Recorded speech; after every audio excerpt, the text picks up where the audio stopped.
Welcome to Ham Radio Basics Live. I hope you enjoy this very special rebroadcast with Walt from Coastal Waves and Wires. So, without any further ado, let's roll that clip in its entirety.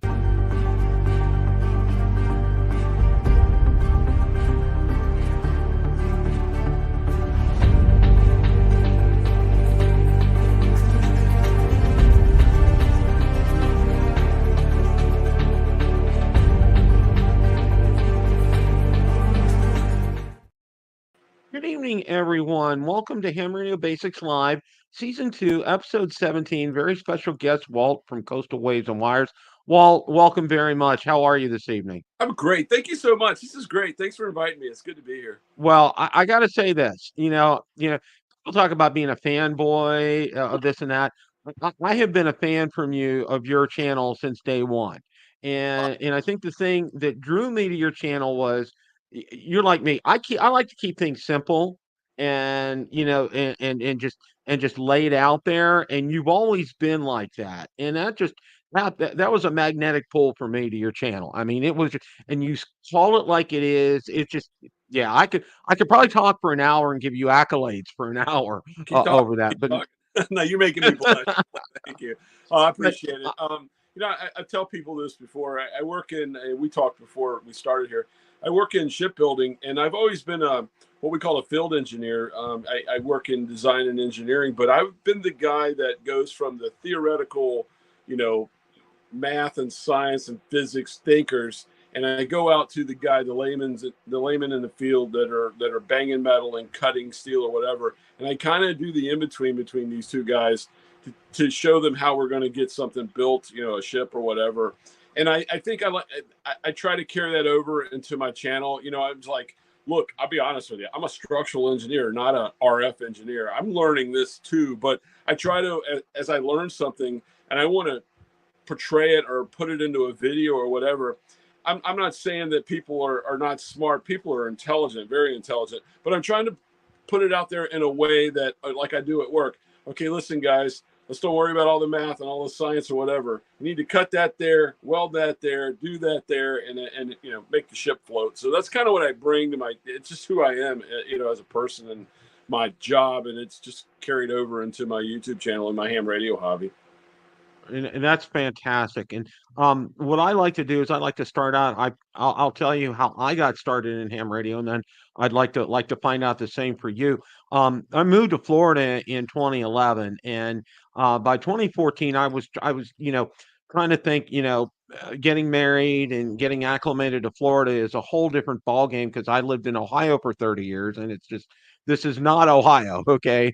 Right. And one of the things that I needed to be, and I was keenly aware of, was communications in case of a hurricane, because unfortunately, that's a fact of life in the state of Florida. You need to prepare for that. And somebody said, the only real way that you'll be able to communicate during a hurricane is going to be by ham radio, okay? And that's how I got started in it. And I was one of those who within probably 9 months, I went from technician to amateur extra. Boom. And it was in 2014, and I'm here. And then all of a sudden, work just hit again. Well, I had some things happen. My mom had moved down with us, and she ended up passing away. And then, grandkids happened, and back and forth to Ohio and everything. But the last couple of years, I've gotten settled down to where I can devote time to it, and that's one of the things. That's why I started my channel. I started my channel because I'm I want to make it I want to make this hobby fun for people, and I don't want to overcomplicate it. That's kind of been my goal. So, Right on. um, so I just want to find out, how you got started with We're, with like, ham. we're very like-minded there. I started my venture into the radio hobby. I kind of go beyond ham radio when I talk radio. My number one love, I love ham radio. Don't get me wrong. I love all radio. I really started as a medium wave DXer when I was like 9 years old. We lived, and part of the whole thing of Coastal Waves and Wires, my front yard was a beach when I was a kid. It was a road and then the beach. And I would lay in bed at night and listen to my tiny AM radio and just would pull in signals from all over the place. And I'd lay there in bed imagining this is in Virginia. And I would imagine that I was, I'd hear a station in, back then, we're talking the late 60s, early 70s, AM radio was amazing. I you know, Mexico City or whatever, you hear this on AM radio, and I'd be like, oh, this is so cool.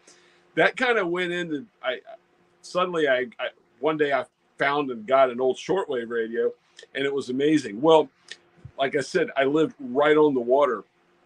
My grandparents were farmers and lived well inland, and I'd go there and spend summers with them, and I'd notice, still listen, you know, back AM radio was great.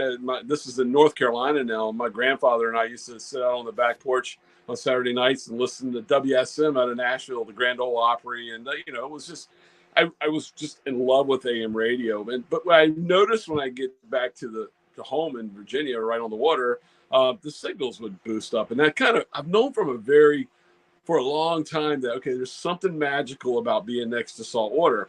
Well, you know, shortwave, AM radio, shortwave radio, now we're talking like 71, 72. I'm old. I'm 62 years old. But I started studying for my novice back then and learning code. And we're talking getting close to the mid 70s now.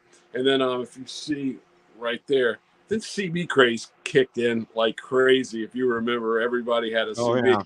And I got really, really heavily into CB, and just got into it. Been an 11 meter CB guy for a very, very long time. I cannot confirm or deny that I've kind of bent the rules a little bit with that, but hey, you know, it was CB, and that's what we did. And I was really into that. Meanwhile, got married very young. I was in my early 20s. I went to Old Dominion University and then went to a shipyard apprenticeship, and I was working. You know, we had a child, and so I really just lost the whole ham radio thing. But I always, my wife, even to this day, we've got to have a radio, and she's kind of got into it. I've been married for almost 40 years, and I remember when events would happen. My son was very young, 3 or 4 years old, when Princess Diana had what happened to her in Paris. And I said, you know, we were watching it on the news. I said, let's go tune in. And we tuned into the BBC. Like, I always had a really nice shortwave receiver. And we heard it when the BBC announced that, you know, Princess Diana had passed. And then we go down. So we ran downstairs to cut the TV on. You know, this is the middle of the night. And CNN and Fox, I don't even know if Fox was around there. All the news channels were saying, you know, she's been in an accident. And my wife was, wow, you realize that through shortwave radio, we know what's going on before the news media even does. I said, well, trust me, they got somebody listening to a radio. And it took like an hour before it's happened. So, you know, my wife at that point was hooked to. I love shortwave radio. Well, time goes on, and I've always said I'm going to go back and get my ham license. And then right at COVID, okay, that's it. I'm doing it. And I just went, 2019, I sat and got my tech and general together. And I was a general for like 2 years. Matter of fact, when I first started going to Poland, the first trip or two, I was a general. Then I went ahead and got the extra. So I have not been a ham that long, but I have been building antennas and playing with radios, specifically 11 meter band radios, and listening to shortwave radios, medium wave radio, all that. It's just been a major interest of mine for a very, very long time, and that's how I'm here now. I've always loved YouTube as well. When I first got into YouTube, it started because I used to get on, and I know you're there too. We're all of us with social media. There's a lot of groups I'd be on Facebook, and I was on my way to Kauai, Hawaii, and at this point I was a general, and I was like, I was going to build an antenna. I was going to be staying right at Hawaii. All the hotels are basically at the beach. I was going to be working on a base there, and I put out this thing on. It's like, hey guys, I'm going to Hawaii. And my sketches. I sketched up this little vertical antenna, and I posted it on a site, on a Facebook site, and said, I'm going to build this vertical. I'm just taking my Zygu 5105, the little 5-watt thing or whatever. And I just got bombarded with, you're an idiot. You don't know what you're doing. You're not going to all the way. Kauai's the last island out. You're not going to make any contacts out there. You're you're all wrong anyway. You should be building a dipole, not a vertical. And I know vertical antennas, even at this point, with by salt water or whatever, and they're just bombarding me. I said, you know what? I'm going to make a video of this. I'm going to video it, start a channel, and I put it up and I had success. And then from that point, it snowballed. I was like, I like this. And I just kept making videos and making videos. And here I am. In my wildest dream, I'm getting ready to I'm coming up on 20,000 subscribers.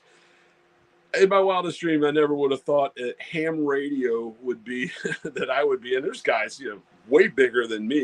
You look at Jason and Josh and all these guys, Mike, Cade, MRD, or whatever. These guys are really rolling. And I would have never thought it. And I try to be true to myself and my hobby too, and to people that I really appreciate, people that subscribe to my channel so much, because, I just got back from Dayton, and, people, I'm not going to say who, but there's a couple different YouTubers pulled me aside and kind of gave me the gears, gave me a hard time, where I've kind of ragged on them for showing so many products and not, and that's not my thing. I said, I'm not going to like be bought or whatever. And they kind of really gave me a hard time about it. And I'm sorry. I mean, I didn't mean anything against them. I just who I am and what the channel is to me. Yeah. I mean, I just did a review on that dually antenna. That's a one-off, one guy who's building stuff and selling them on Etsy. I like supporting guys like that. If you sent me something and it worked, I did it. I did for a while. Chameleon was really hitting me hard, and I did a few videos on them. And that was kind of when the point. I liked it. Their stuff is great. Their stuff is expensive. And I was sitting there thinking, morally, I'm trying to get these people into the hobby. And right off the bat, I feel like I was trying to take money from them. Nothing is Chameleon antenna. I still use the stuff they gave me. I love it. It was great stuff. But I made a decision right then. I wasn't going to be a guy that was trying to take hardworking people's money from them, and even not even just so I could get something for free. And so that's who I am, and what the channel's all about. And I'm not saying, listen, if Zygu sends me the 6200 for free, I'm taking it. You know what I mean? It's like, I'm not saying I wouldn't, but that's kind of what I am and what I'm trying to be as a ham YouTuber. I love YouTube, and I'll be honest with you, my favorite YouTubers aren't ham guys. There's so many YouTube channels that I watch. I'm a Jeep guy. I watch Jeep. I'm a boat building, sailing guy. I got guys that do that I just enjoy, and I kind of learn from them as well when I watch them. I try to okay, I want to do my channel something similar to that. So that's me.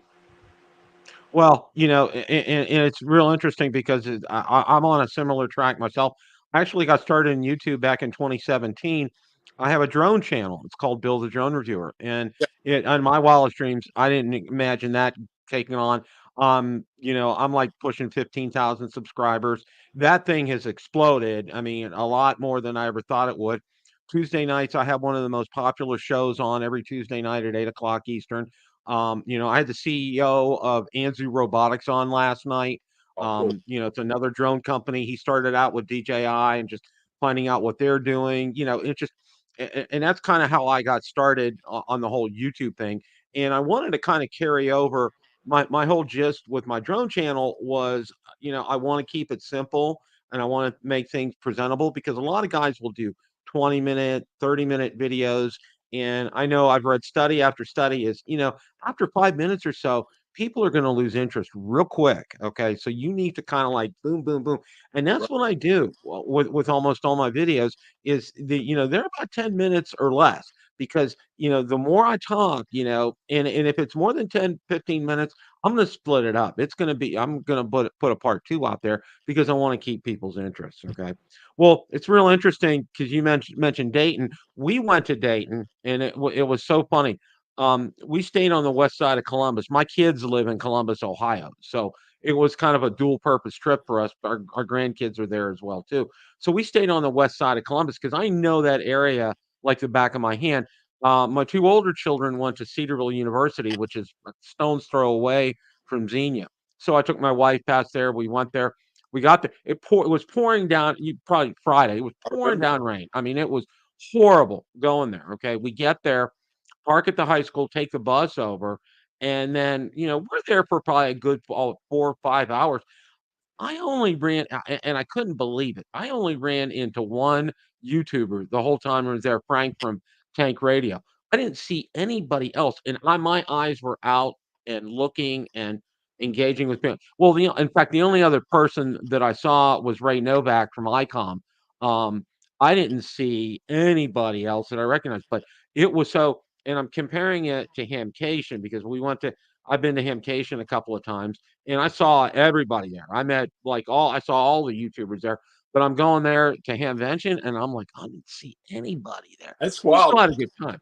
I saw everybody pretty much, but I knew like Mike, KMRD and guys like that. I knew where they were going to be. We talked beforehand, you know what I mean. So that's kind of how I knew where we're going to be in a camper. We're going to be back over here. Come see us or whatever. So I kind of knew Yeah, where those guys would be at. I learned a lesson though. There was so many people. You're one of the people that I wanted to see there that I didn't. I think next year, if I do go to Dayton next year, I got to see schedule wise if that will happen. If I do, I think I'm gonna put it out there and have like maybe everybody have like a meet and greet at one spot. You know what I mean? Just get it out there way yeah. ahead of time because I feel terrible. Not that I'm, I don't think I'm like Mr. YouTube star or anything, but it really it bothers me when so many people goes, oh, I went all the way there just to hope to say I could meet you all, and I didn't get to see you, whatever. And I'm a softie. I feel like a jerk. You know what I mean? I'm like, oh, I'm so sorry, man. I wish I would have seen. No, I know what you're saying, and I think a couple of things for me. I think we're going to stay in the Dayton Xenia area next time instead of Columbus. And I do know they have that what do they call it? 4 days in May or something. Right. I think it's like on Thursday night where a bunch of the YouTubers were there, and I saw that. I saw Mike K at MRD, and a lot of the guys were there for that. And I told my wife, I said, let's go. We're gonna go a little early. We're gonna do that. Go there a little earlier and catch that because I think that'd be a good chance to connect with some people. Like I said, I connected with everybody over in Orlando, which was I mean, it's just we'll see. And the whole scale with Orlando is okay. It's really only basically two buildings in Orlando, okay? Because Right. all the vendors are real. I don't know if you've been there or not. Not I yet. mean, I think I'm going this year. I really want to. yeah, most of the vendors are in one building. So I mean, it's like you're going to see everybody there, and it's super packed, super Right. crowded, and in here. But with Dayton, it's just like super spread out. I mean, it's you're all over the place. And the other thing I was telling my wife that amazed me was the people standing in line at the food trucks. I'm like, okay, you know what? It smells great, probably is great, but you know what? I didn't come here to stand in line at food trucks. I Okay. wanted one of those legendary pork chop sandwiches, but I never got one because I wasn't going to wait Oh, that I long. know. I talked to Mike from he lives up in New York. He's a good friend of mine. I've had him on the channel before, and he said, yeah, he had one of those, and he said it was worth it. He said it was good. So kind of getting back to some things about that. I mean, it's always I had a good takeaway from that. It was a good time, and what was so funny, and this just kind of blew me away. You know, I had known that ICOM was going to be doing some kind of presentation or whatever there, and I went over and I knew Ray was busy talking to other people. I shook his hand. I've met him before. He knows me.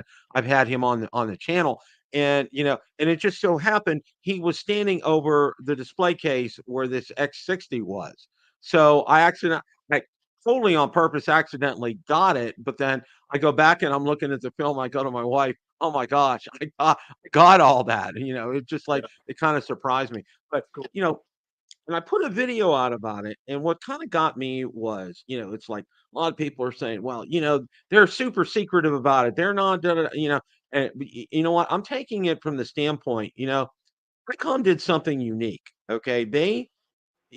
As far as a marketing aspect, all right, it's gotten people talking. I mean, good, bad, or indifferent, but it's really garnered a lot of interest and gotten people talking about things. Well, what's this going to be? Is it going to be like an SDR, like a flex radio, or is it, just a whole? It started a nice chain of things out there, which I thought was pretty good.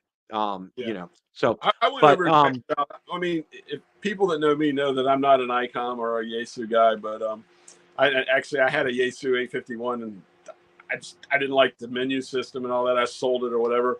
I'm a cheap radio guy. I just like cheap, inexpensive radios because more is better for me, I guess. Well, I couldn't agree with you more because I ended up Radio Oddity gave me a content creators discount, Yeah. and I got a 6,200.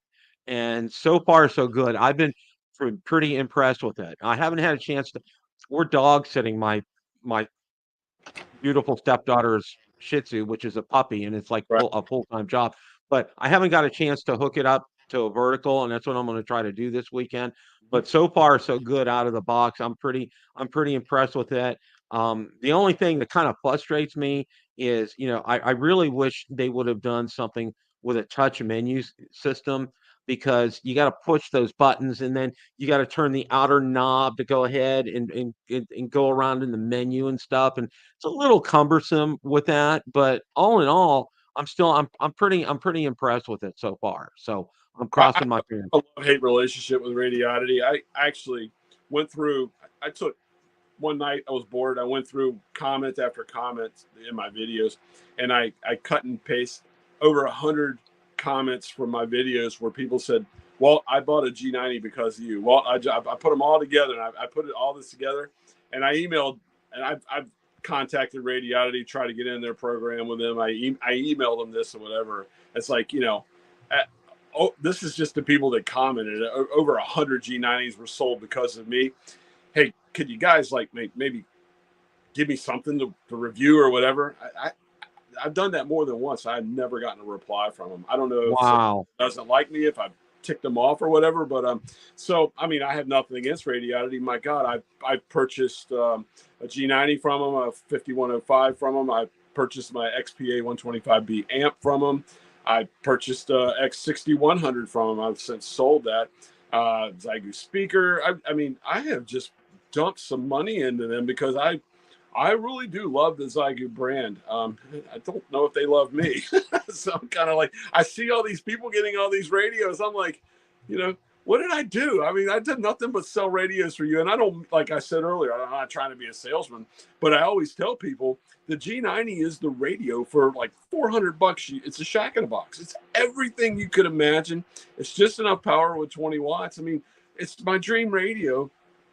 And if someone makes a radio that'll compete with that's a better radio than that, I'm just like, I'm switching teams because this team hadn't been as good to me as I have been to them. I know that sounds like sour grapes, but when I see people like my friend Mike, he gets the G106 in the mail and then he throws it out in the lawn and jokes on it like it's dog manure or whatever. And here I am begging them for one to review. You know what I mean? It's like, come on, guys, this is crazy. So that's my Yeah. that's my kind of aggravation with Radiodity. I mean, I'm sure there's some good, but maybe I just not as popular as I think I am, and I'm being a little bit, egotistical, thinking they should do something for me. But I did show them the evidence, and I would have thought that they would have. Yeah, that's tremendous. I mean, eventually, I got to think that they'll do something for you. Well, see, I have the same thing with drones, okay? Because I've been a great purveyor of DJI drones. I thousands of dollars worth of DJI drones. And what happened was, and I kind of did the same thing with them. And this is back in 2018. I ended up getting a pass for my wife and I to the premiere of the Mavic 2, and it was over in Brooklyn, over in New York City.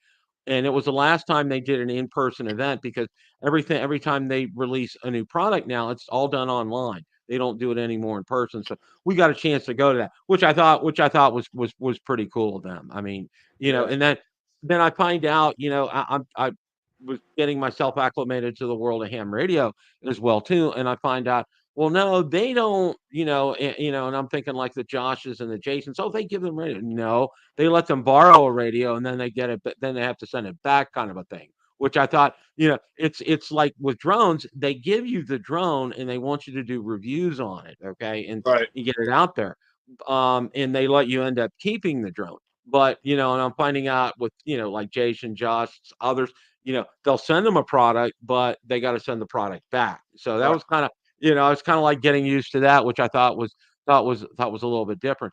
But you know, one of the things that I've always been interested in with for day one, okay, is QRP. I mean, it just really has. It's really kind of like it's one of those things. Like call it a challenge, if you will. Okay. It's like I think it's really cool.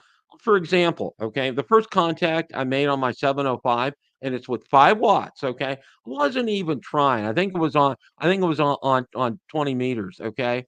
Guy in Arizona, loud and clear. It's like, and I'm on 5 watts. Okay. I'm like, Yeah, okay, this is just too cool. feeling Okay. it. When It is. when that hit. I love. I am. eh, I'm 20-watt Wally right now, but you know what I mean. I do love. I love QRP. I always have, and it's I just love low power to me, and it is not QRP. And people will go. I'll say when I say I'm 20 watts, are you QRP? It's not. To me, that's why I like that power because I can break the pileups or whatever with it. But I'm with you. I like making those QRP contacts is just amazing.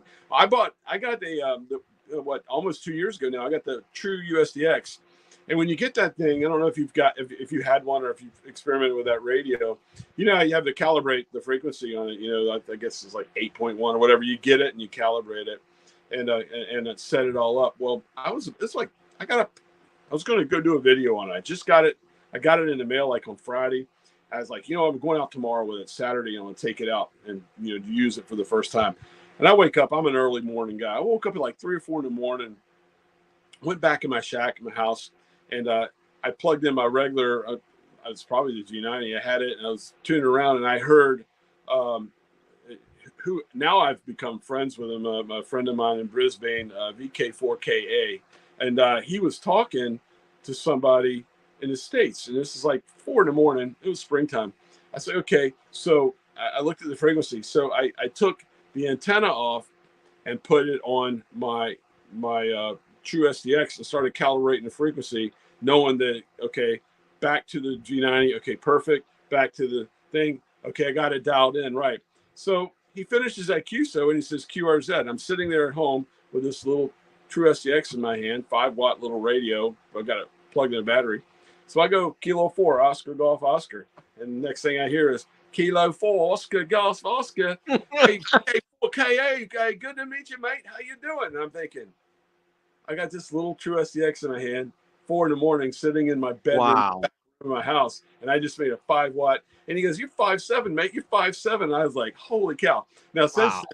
then, I've made a lot of contacts with him, and in his defense, he has an incredible Moxon antenna, and he could probably hear the fan that's running in this room right now from Australia. I mean, Yeah. he was doing, but just that thrill of knowing that I got through with that little thing with five watts was, man, how exciting is that? So I hear you when you say QRP. You're preaching to the choir, brother. Yeah, and well, okay, for me, where I live, it's kind of problematic for me because I live in an HOA, okay? And I'm friends with Bob, HOA Ham, okay? And Mhm. he's another Tampa resident. He lives right across the bay from me. And he's done just some incredibly unique things to be able to do that because I literally it's like the military around here. I mean, no, I mean I'm lucky, when I go I set my vertical up, I do it. I have a Chameleon MPass 2.0 and I set it up in the backyard because nobody can see me from the backyard because we have trees in the back and from the front, and nobody can see with the sky and everything. And that's how I'm good. But recently, they allowed us to install 20-foot flagpoles. So what I'm going to do is I got to get it approved by the HOA, but I'm going to install a 20-foot flagpole and then run it up to the house, and then drill a hole in the wall. That's like Yeah, my wife hears that go la la la. Um, but no, gonna do that. And I told her, I said, DirecTV does it all the time, so there's no yeah, problem with that. My only concern that I have is we don't pay. We have our lawn maintenance is taken care of for us, but there's sprinklers that run throughout the grass. So I got to be careful with running the coax from the flagpole to the house. So that's been kind of like it's kind of been a sticking point because somebody said, you're going to have to go underneath. Somebody said you can just do it on top and everything, and I got to take a look and see because I don't know how far down that is. Because if it's right. not too far down, I'm going to have to go underneath. But if it is kind of far down, I can probably just go on top. So Yeah, that's my whole thing because I'm all set up. I'm ready to go. Behind me is my work setup, my workstation. but it's also going to serve as my ham shack back there as well too. So I, that's kind of where I'm at. I'm in a somewhat similar situation. I'm in a historic district, and you're not supposed to have ham radio antennas around me. But fortunately, my condo is on the top floor of an old building that was built in the 1800s, and my back room, the window out is to the fire escape, and it's kind of hidden away from everybody. So I put an old vertical, the old, you've seen them, the Taurus Harvest, or the Euro Sigmacom HF360, the no radial, whatever. But what I did was I ran a ground wire from it's a metal roof out there, flat, from the ground side, and just like screwed it into the roof. And like I said, I made that 5 watt, QSO to Australia. I make them all the time in the morning on that compromise antenna. But I'm lucky. But every day I'm just waiting, and it's been up there now 3 or 4 years. I cringe. I was like, sooner or later someone's going to go, hey, what's that? It's like, it happens. It happens. Yeah, and that's one of the things for me. It's like I'm okay with doing what I'm doing right now, but one of the things that's really kind of been a challenge for me is trying to do POTA down here in Florida because our state parks, there's two things that you have to contend with in the state of Florida. One of them is called alligators, the other one is called snakes when you go to state parks. It's Yep. just a fact of life. And the nearest state park to me, see, I don't have one that's close enough to me, so it would be kind of a distance for me. So I'm kind of like, that's why I haven't. It's not that I don't want to do POTA. It's just that's my whole thing. I mean, I'll talk to guys at parks. I'll do that all day long, but I haven't been able to do that. So I'm kind of trying to figure out a way to go ahead and do that. I may do that from. I got back in December. I got a Toyota Tundra, and I'm looking at some options to do HF out of my Tundra, and that's one of the things I'm considering is I can drive to a park and do it from inside the truck. So, Well, so that's that's where I'm at right now. If you've seen over the last few months, my Jeep is basically my ham shack. And it's a mess. I don't have anything like really permanently installed there, but I'm starting. And I think I'm going to add that to the channel. Some people might not like that, but I'm kind of incorporating a little bit more Jeep stuff into it because I just love Jeeps, and I really the idea, and I have this thing that I really want to make this Jeep, with, and like right now I have the drive on flagpole holder that I can put my DX Commander in or my Spider Beam in. Now I have the permanent 3/8 fitting in the back where I can, like I just drove from Virginia up here to Rhode Island with played around with different antennas. I got to find a way to kind of semi-permanently mount the radio on the inside, but I'm probably going to be here for a while, maybe even through the winter up here in Rhode Island, and I know it gets cold, and the opposite problem that you have. So I'm probably do POTA sitting in the Jeep. Like I like to go build an antenna outside, and it's funny. I plan videos, I have ideas, and I make the thumbnails ahead of time. I just did, like an hour before this, I just made a thumbnail and I just called it my ham radio shack is a Jeep. You know what I mean? And that's like yeah. that's an idea. I don't know if I'll do the video, but it's just an idea. But a Tundra, you got, once again, it's a great vehicle to do that. And Oh yeah. Well, like you, okay, I'm a Tundra enthusiast. I actually started a Tundra channel called Tundra Nation oh, Basics. cool. And it's really I'm pretty close to I'm almost 800, 900 subscribers, and it's really picking up steam. And what's really picked up steam lately is they've had a massive recall on the engines for Tundras. Right. I don't know if you heard about that, but one of the plants where they were building the engines, metal shavings would get inside the block. And eventually, what happens is it seizes and it's a complete failure, and they've had to rebuild engines. And it's like, well, and what I did was the first oil change, I said, "Get me the filter," okay? And what I did was when I got home, I dumped the Appreciate. filter out and Yeah. I let it drain into a cup, and I took a look and I looked and I didn't see any metal shavings. But I found out through the dealership, there's a company that you can send, and they need, I think, 3 or 4 ounces of oil, and they can do a complete analysis on the oil in your vehicle. So I'm going to do that next round. And what I did was I did this at a 5,000-mile service because Toyota recommends a 10,000, and I did it at 5,000 just instead, just because, that's one of the things that I wanted to do, and I want to stay on top of it. And the other saving grace that I did, and this was totally by accident, couldn't find. I was looking specifically. I wanted to get a red Tundra Limited 4x4, and, it's like, they were still at the time back last year, it was still trying to pull teeth trying to find it. But I told him, I said, "Okay, let's add this in the mix and see if it helps. Let's go and take a look and see if you have a hybrid." I did that. I had it within in like 3 or 4 weeks. For Well, some reason, they had more hybrids available than non-hybrids, and it's so funny because, I'm down in Florida and, I wanted to get a 4x4. I did not want just a rear wheel drive only, okay? I wanted to have a 4x4 with this down here. Yeah, and everybody asked me, "What do you want a 4x4 in Florida?" And I said, "Well, you know what? Understand, when you live down in the state of Florida, you have these things called torrential rainstorms, okay?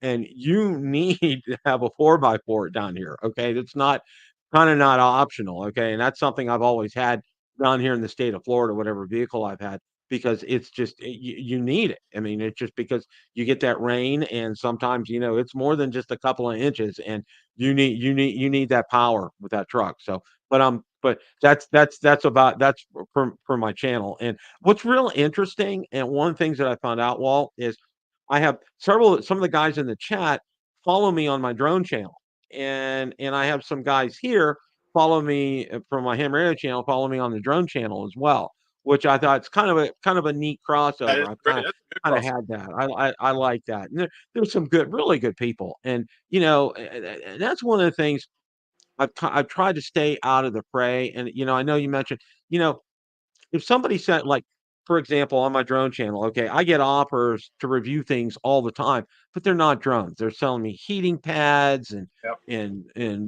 stools and, Yeah. just other Well, stuff. And I'm like, I get those all the time. I mean, yeah. "Time out here, Yeah. guys. That's not what my channel's about." So, but anyway, Hey, while I'm thinking about it, you mentioned something. I used to own a Porsche, and the Porsche I owned had the intermittent. It was called the IMS bearing, and it would fail. And similar what you're talking about with the Tundra. What I did, and what was one of the general things for us Porsche owners did, was get a magnetic um, oil pan plug, and then when you change the oil, if you pull that off, if there was shavings in that, you would see them. They would stick because of the magnetic drain pan plug would do that. I don't know if the Tundras, or if you could get those, but that's yeah, I always that's did a it. great point. Yeah. Yeah, I'm gonna talk to them next time about it. Well, it was when I had mine in, you know, I had to wait 6 months to get a second key fob. It was ridiculous. I was out on the forums and I kept asking people, I'm like, "Okay, guys, it's been 6 months. I still don't have my," I paid $70,000 for a truck and Well, I don't have a second key fob. yeah. But finally, I called Toyota up and they finally said, "You're in queue. You'll get one before the end of the month." Sure enough, I got it notified via the app it was in. And while I had mine in for service, they went ahead and they programmed it. So I got a second key fob because my wife has been beating my eardrum. "I want my key for your truck." So it's like, okay, you got it now. But that all went well.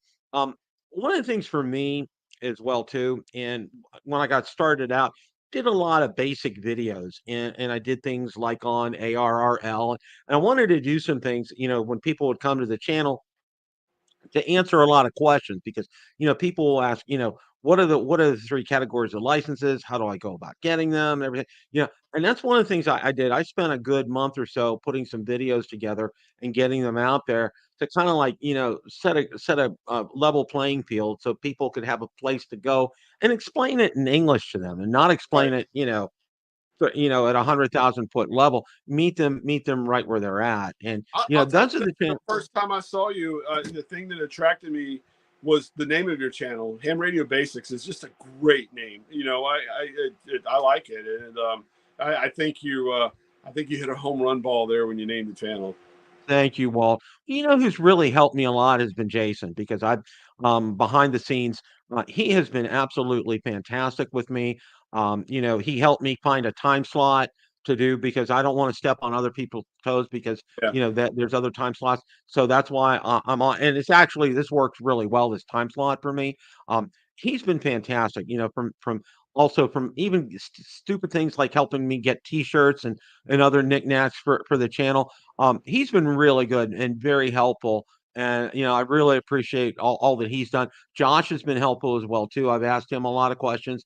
He's been very helpful. 'Cause I wanted to get, I want to get out there and make sure, I want to get the message out there because, we're the front line out there for ham radio right now. Irrespective of. Everybody goes straight to YouTube when they're getting into something new. I do it. You do it. Mhm.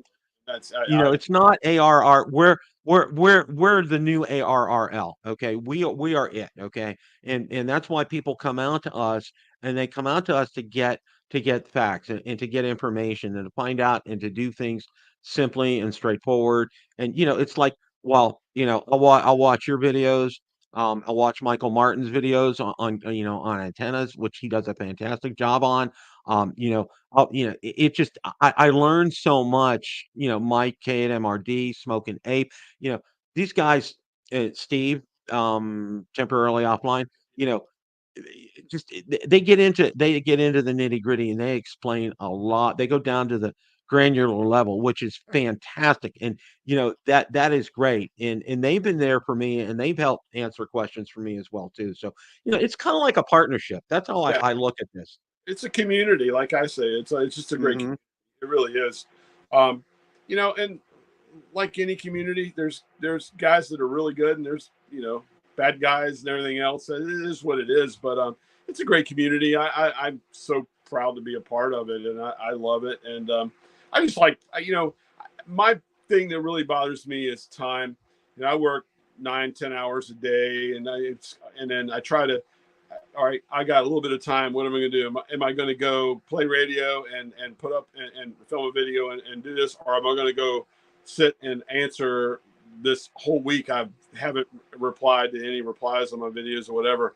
And going and making a video and playing ham radio always wins. And I kind of feel bad sometimes that I miss comments. I miss emails. I'm just horrible about it. And it's only because I think when I retire and I don't have to put in, 45, 50, 60 hours a week on a job that isn't ham radio, I can stay on top of that.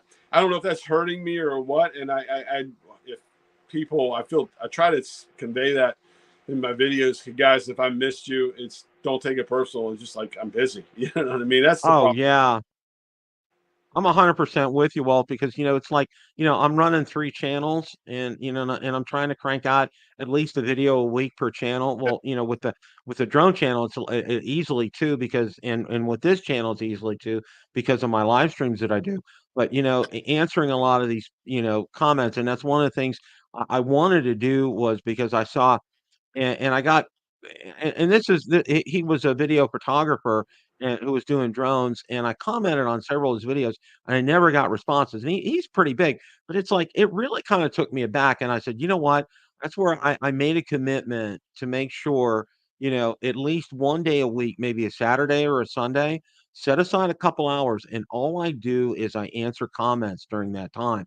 That's worked pretty well for me because during the week, I'm like you, I work in IT, I work for public supermarkets, and it's 55, 60 hours a week. I mean, it's like pedal to the metal, 9 to 5 You kind work of deal.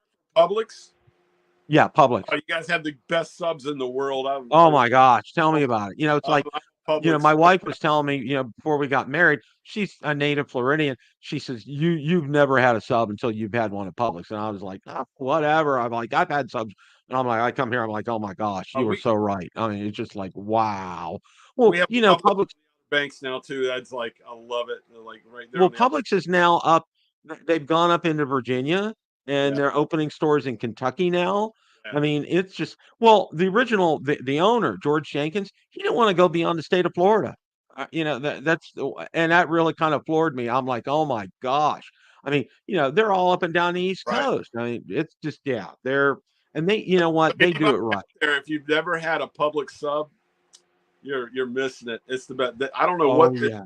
they must sprinkle some magic dust in them things when they make them. I, They're so good. Well, I think one of the things is, and I found this out because we have to take a tour, the actual behind the scenes store tour, and one of the things that they do is their buns are made in the bakery, okay, Yeah, and they know, and they're fresh every single day. I mean, there's no stale buns that come their way right. that day. Everything is constantly fresh, and I think that's the thing that kind And of they sets use them it too, apart. like boar's head and all that. They use the higher end of the meats. Oh, yeah, the higher end meats, yeah, I mean, it's just like, wow. Well, yeah, it's kind of I work from home 3 days a week, Mhm. so I can and I have a Publix a stone's throw away. A lot of times I'll go down and my wife said, "What'd you have for lunch?" And I would just, Pub sub. kind of guess run down and get a sub kind of a thing. Yeah, So, but yeah, yeah, it's kind of but I gotta say this, as far as the company is concerned, yeah. I've never worked for a better organization in my life. And I've worked for several Fortune 100 companies, and they don't hold a candle the way Publix treats their employees. They just That's good to know. Publix just they really above and beyond. And I'm going to be really proud to retire and kind of sad because I really like my crew that I work with. But when it comes time, it's in the rearview mirror. You know, see you guys later. It's I'm I not hear gonna you. I'm not gonna hang my hat too much on that. But one of the things for me with ham radio, and somebody said, when I first got started, was, go to try to find a local club. Go get hooked up with a local club. You need to get hooked up with a local. And it was like beating my drum, beating it down. So there was one here local to me, very close to me, but I ended up finding out I'm going to be 66 next month. I would have been the youngest person in that club. Okay. That's my first club. I was the youngest person in my And, back then. I was in my but late I 50s. ended up finding another one on the other side of town where I'm right in the mix, okay, and I like that, and they're trying to get younger people back in, which I think is fantastic, and they're doing things to do that, I've which done is the same great. thing. The club I'm in is the Chesapeake Amateur Radio Service, Cars, in Chesapeake, Virginia, and I love my club. I really do. It's great. It's a great club, and I'm sad that I'm not going to be there for field day this weekend with them. I mean, they have an amazing club, and yeah, you know what, I got by. I started without a club, and then I joined a club that was, like you said, I was the baby, I was the youngster, and all they wanted to do was just get together on Saturday mornings, all go together, have breakfast, and talk about their ailments, and that's just like, that's not what I wanted in a ham radio club, so. I hope none of them are watching. I'm sorry, guys. I'm just being Well, no, I know exactly what you're saying because, that's one of the things, for me, a ham radio club should be an extension. I look at it as an extension of YouTube. All right. yeah. Hey, I need some help installing this antenna. I'm gonna be putting this in. I need a couple of hands to come out and help me with this. Can you guys come out? That kind of thing. That's what I look at a club as a club to do. Okay. And then maybe have some meetings every now and then, have some guest speakers, which is all right, but these breakfasts and things like that, okay, it's all well and good, but the whole main thrust behind something like this is, hey, I'm going to need some help. I need to do this. I got questions.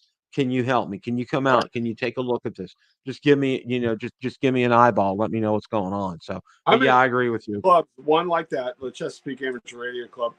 The other one I'm in is the other way around. It's what we can do for our club, and that is I'm in the USS Wisconsin, the Battleship Club, and we maintain radio and do our thing with the USS Wisconsin, which is a museum ship there in Norfolk, across the river from where I can look out my living room window and see the ship. That's how close I live to it, and it means a lot to me. It really does, because to me, that, having been involved with the U.S. Navy, the Canadian Navy, awesome Navy, a bunch of navies in my career or whatever, in shipbuilding and engineering, that to have that, that historic ship right there with the radio room and everything that's going on with it, to be able to help preserve the history of it and whatever, and be a member of that club. I take great pride in that. And I tell you, working museum ships on the air event is just absolutely amazing. It is just I a great bet. feeling. So if you're ever, anybody out there, you ever got an opportunity, you look around you and there's like a museum ship near you and you could be a part of that. It's awesome. It really is. It's an amazing thing.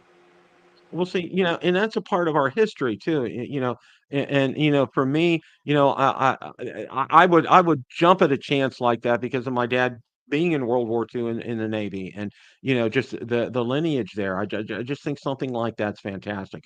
Well, one of the questions that I ask everybody when I have them on for guests, and I wanted to run this by you as well too.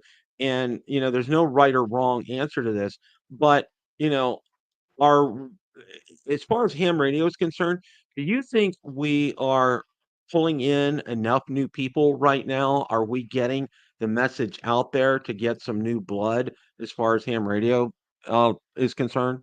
I have mixed feelings on this. I'll tell you. Um, I think so, um, and I want to.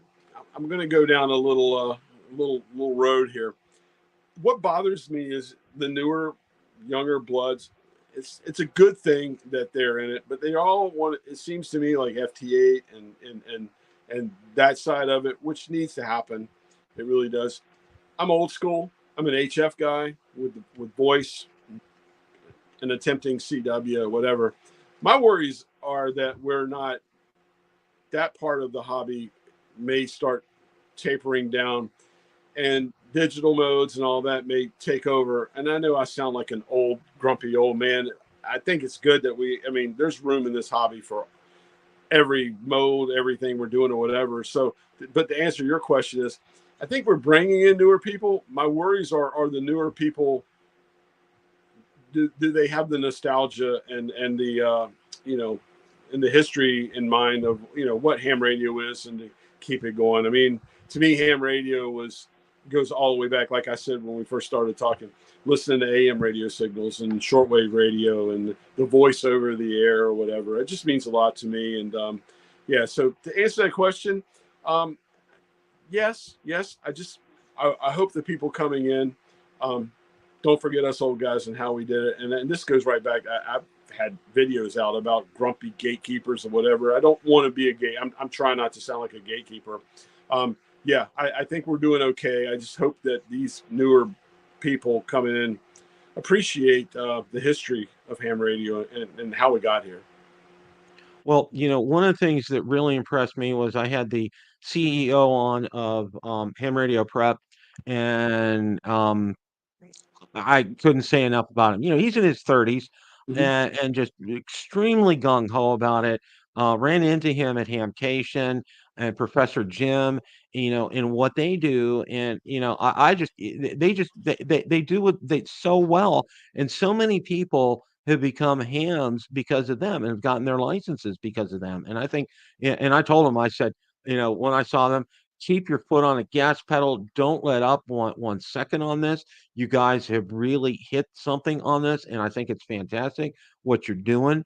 And what I've done each year, every December I give away some swag and everything. But one of the things that I always like to give away are a couple, I'll call them scholarships for lack of a better term. Um, you know, um, with Ham Radio Prep, I think it's like 50 or $60 where you can take all the classes and pass them. I'll give away at least two or three of those because I think that's money that's well spent. Because I think if somebody's going to go ahead and take that, they're going to go ahead and it's really kind of foolproof. And that's why I'm trying to get my wife into getting her tech. And I think maybe I might be able to do that with this because she got to meet them as well, and they're wonderful. I had him on for a show. He was fantastic, and he just has a great attitude about things.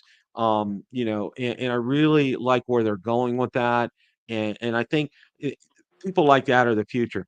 And I gotta. Hey, you talk about your wife though. Don't. I don't know. If I recently, a couple weeks ago, my wife and I were camping. I don't know if you saw the video, and my wife operated with me as a control operator. And I asked her. People go, "There's a tech coming. There's a tech coming." And my wife said, "I really want to do this some more, but I want to do it the way we just did it. I don't care about getting my license. I like being Mrs. K4OGO, and with you controlling everything, and just let me like talk to people." And there's nothing wrong with that. I mean, guys, if you can get your wife, I can't believe I got my wife to that level, and she really wants to do it some more. Um, that that's my advice and recommendation. Get them out there and let them get excited about talking to people and having fun with That's it. a good point. That really is. I mean, and that's the thing. You get people excited. It's like, having Boy Scouts in and having them and getting them engaged and getting them excited. And it's like, yeah, they're going to take off. And it's the same kind of thing here. So that's fantastic. That's a great tool and a great It, resource. it's Um, really cool. And my wife's always been into my radio side from the listening side. I mean, we always joke every Saturday we'll look at each other. You know what tonight is, and my wife will go, "It's Art Bell Somewhere in Time night," because we listen to that on Saturday nights on the on AM or shortwave radio. So so to get her involved and actually pushing the key or whatever and talking, that was a fun time for me. And like I said, she doesn't have she says, I don't want to take the test. I don't want to study for it or whatever. Why do I need that? I got you. I'm like, okay, you got me. Like, Well, what's real interesting, and I kind of want to wrap things up here. I was a lot like you when I was growing up, 15 and 16 years old. I think I never forget. I think it was for my 15th birthday. My parents got me a 9-band realistic AM/FM shortwave radio. Okay, and I went out. I'm from Pittsburgh. I went out on a back porch stoop, and I had that antenna all the way up in the air, and I was pulling in stations all over the world, and I was mesmerized. I would stay out there until the batteries would die. I mean, it was just that's I awesome. I was just so enthralled with it, and that's how, I got, started in the first place. The other thing I wanna mention is this, and I kinda think you're right, with the FT8 kind of a thing. I'm not, here I am, I'm in IT, digital modes. I'm open to everything, okay? And I think you kinda get my gist where I'm coming from as far as, QRP is kind of my thing. It's like what I really enjoy doing. But you know what? I'm open to everything. But I think you're right. I think we need to accept everybody, and we need to make this open up our arms wide to get people in here. And I'm kind of like you. I like voice. I like HF. I like making that QSO. I like hearing on the other end. That's just who I am. I mean, that's just and always who I'm going to be. So, do you have any words of wisdom, any closing thoughts, Walt, before we wrap things up here? No, just I think if I do. It's something I really want to convey to everybody. Stop overthinking. Don't over. I did a video on this a couple months ago. The one thing I think that hurts ham radio is the people that think that every antenna has to be perfect. You have to calculate your loss in your coax. You got to know how you're radiating, what's going on, or whatever. Just put a wire in the air, hit the SWR button, get it down, get on the air, and play. You got the rest of your life to perfect an antenna. Don't listen to, I call them the drive-by engineers that tell you you're losing this, you got lost there, you'll never get out, whatever. I think that if I can, anybody that's new to ham radio, take the two of us, everybody, at grain of salt. Go have fun. Don't listen to it. You pick and listen to the guys that are telling you to just go have fun. But don't worry when someone's saying, "Oh, you're doing it wrong," or "That won't work," and then that's kind of how my channel started when someone told me that won't work. Prove them wrong. And you know what? You don't have to be a rocket scientist. There's nothing wrong with just being the guy that pushes the mic, that memorized the answers to the question, got a radio, pushes the mic, and talks. That's what we're doing. We're pushing mics and talking to each other and making contacts. You don't have to be an expert in antennas. You don't have to build anything. You don't have to build balance. You can go out and buy everything, snap it together. If you're pressing the mic and you're making contacts, you're enjoying ham radio. And that's really what it's all about. You just really kind of hit the nail on the head, Walt. It's like I think I've heard it referred to as analysis paralysis kind of a thing. Mhm. You overanalyze stuff and you think too much. And it's just like and what I say on my drone channel: get out there and fly, okay? And here's the other thing: get out there, key that mic up, and make some contacts, Right, okay? right. Get your antenna set up and just do it because you know I see, and one of the things before we wrap things up here, I see a lot of people, oh, the solar cycles are blah blah blah, and it's like, oh, it's horrible, it's horrible. I said, well, you know what? Okay, get out there and try it anyway, because you know what? Where you live, it may not be affecting you. All right, so get out there, and don't just be stuck on 10 meters or 20 meters. Go around, take a look and That's see, because stranger things have happened, because some bands, oh, that's only a daylight band. That's all. Oh, you know what? Try, just be creative and Exactly. just and go out there and do that. Well, I can't thank you enough for coming on tonight. Like I said, you're one of the guys. I love your videos. Just keep doing what you're doing. Keep being you, okay? Because Thank you. you is just absolutely fantastic. And we'll get you on in a few more months. Stick around, while we wrap things up here. But I want to thank everybody for stopping by tonight. We had a wonderful crew out there tonight. Just absolutely wonderful. You guys did great in the chat tonight. Fantastic. Really appreciate that.